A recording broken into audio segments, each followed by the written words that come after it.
Göz önünde. Evet. Ona göre arkadaşlarımız biz söylediklerimize bizim mülki idareciler inanır.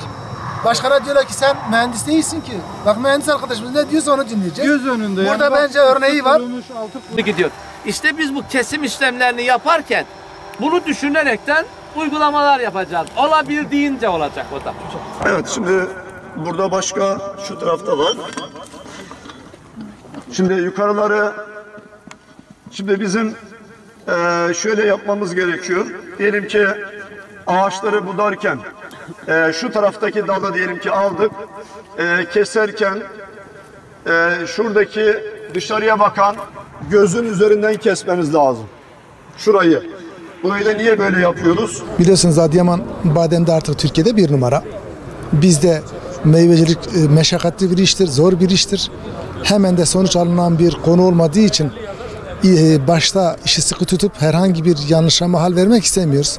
Ondan dolayı da bugünkü şu an bulunduğumuz bahçede verim budaması, biraz sonra geçeceğimiz bahçede de şekil budaması ile ilgili hem eğiticilerin eğitimi hem de çiftçilerimizin eğitimiyle ilgili bir araya gelmiş bulunmaktayız.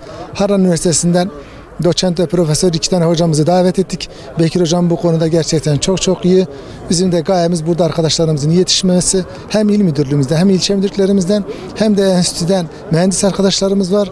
Yine serbest tarım danışmanı arkadaşlarımız var. Ziraat odasında çalışan tarım danışmanlarımız var ve çiftçilerimiz burada. Burada meyvecilikle ilgili nasıl daha iyi verim elde edebiliriz ona yönelik bir çalışmadır. Ben emeği geçen bütün hocalarımıza ve çiftçilerimize teşekkür ediyorum.